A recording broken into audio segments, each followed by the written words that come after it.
ఈరోజు నేను కోవూరు కాన్స్టిట్యున్సీలో ఉన్న తెలుగుదేశం నాయకుల్ని, కార్యకర్తల్ని, ప్రతి ఒక్క గ్రామ స్థాయి నాయకుడి నుంచి మండల స్థాయి నాయకుడి వరకు అందరికీ కూడా ఈరోజు నేను ధన్యవాదాలు తెలుపుకుంటున్నాను. ఎందుకంటే నేను మొన్న లేనప్పుడు అమరావతి గురించి మొదటి రోజు నేను చేశాను, రెండో రోజు నుంచి నేను లేను. యాక్చువల్గా కొన్ని కారణాల వల్ల లేను. ఒక్క కాల్తో మా పార్టీలో ఉన్న నాయకులు, కార్యకర్తలకి ఒకే ఒక్క నిమిషం నేను సందేశం ఇచ్చాను. మీరందరూ కూడా మనం అమరావతి సీఎం గారు మనకి సాధించి పెట్టినందుకు, రాజధాని అని మన బిడ్డలు చెప్పుకుంటాడానికి ఒక పేరు ఇచ్చినందుకు మీరందరూ దాన్ని సెలబ్రేట్ చేయాలి అని చెప్పడం జరిగింది.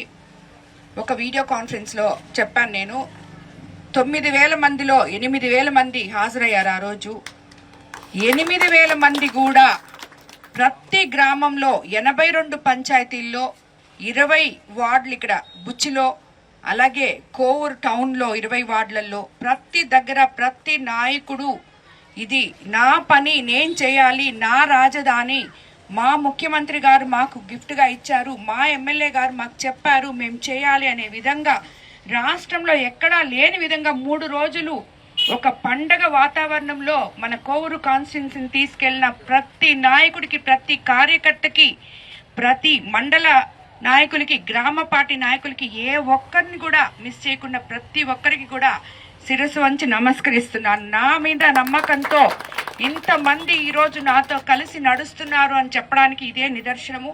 దానికి నిజంగా కూడా నేను చాలా సంతోషపడుతున్నాను. ఈరోజు నేను ప్రత్యక్షంగా వాళ్ళు ఇది బాగలేదు అని చెప్పి 2-3 రోజుల నుంచి చెప్తున్నారు నాకు. సో ఈరోజు నేను ప్రత్యక్షంగా ఆర్టీసీ బస్ స్టాండ్కి వెళ్ళి ప్రయాణికులతో అక్కడ మాట్లాడిన తర్వాత ప్రతి బిడ్డ, కాలేజీకి పోయే బిడ్డ దగ్గర నుంచి పెద్దవాళ్ళు, ఎవరైనా హాస్పిటల్స్ పోయే పెద్దవాళ్ళ దగ్గర నుంచి అందరితో మాట్లాడడం జరిగింది. వాళ్ళందరూ కోరిక మీద మేము చాలా ఇబ్బంది పడుతున్నామమ్మా అని చెప్పారు. సో తిరిగి మళ్ళీ ఎక్కడైతే మనం బస్సులు స్టాప్ చేస్తున్నామో అక్కడ ఒక స్టాప్ ఇచ్చి దాని తర్వాత ఆర్టీసీ బస్ స్టాండ్ లోకి బస్సులు పంపించాలని చెప్పి అధికారులకి ఆదేశించడం జరిగింది. అది అక్షరాల ఈ రోజు మధ్యాహ్నం నుంచే జరగద్దని చెప్పి కూడా మీకు అందరికి నేను తెలియజేసుకుంటున్నాను.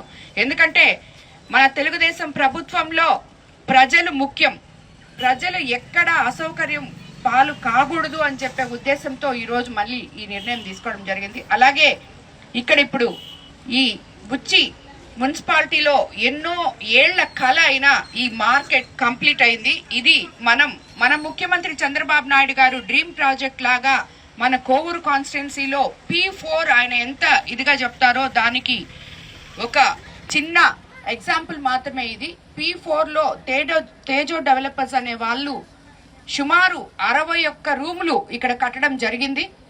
అది అంతకు ముందు ఉన్న మార్కెట్లో ఎవరైతే ఉన్నారో పాత వాళ్ళకి అందరికీ ఇచ్చి కొత్త రూమ్లు ఆక్షన్లో, అది కూడా చిరు వ్యాపారులు వ్యాపారం చేసుకునే విధంగా వాళ్ళకి అనుగుణమైన పద్ధతిలోనే ఆక్షన్ జరిగినా ఏదైనా జరగద్ది. ప్రజలకి ఏది అవసరమో అది చేసే ప్రభుత్వం మన ప్రభుత్వం అని మరోసారి నిరూపించుకుంటూ, రేపు మన ముఖ్యమంత్రి చంద్రబాబు నాయుడు గారు ఏప్రిల్ 20వ తేదీ ఆయన బర్త్డే కానుకగా దీన్ని మనం నారాయణ సార్ అవైలబిలిటీని బట్టి 19 గాని 20 గాని ఓపెన్ చేసి ముఖ్యమంత్రి గారికి మన కోవూరు కాన్స్టిట్యున్సీ తరఫున ఈ P4 ఇంత పెద్ద ప్రాజెక్ట్ ని మనం ఆయనకి ఒక గిఫ్ట్ గా ఇవ్వబోతున్నాం మన కోవూరు కాన్స్టిట్యున్సీ ప్రజలందరూ అని చెప్పుకోవడానికి నిజంగా నేను చాలా సంతోషపడుతున్నాను. దీంట్లో ఒక్క తేజో డెవలపర్స్ వాళ్ళు కట్టారు, కానీ ఇక్కడ స్థానిక నాయకులు అందరూ కూడా దానికోసం చాలా కృషి చేయడం జరిగింది. వాళ్ళందరికీ కూడా నేను ధన్యవాదాలు తెలుపుకుంటున్నాను.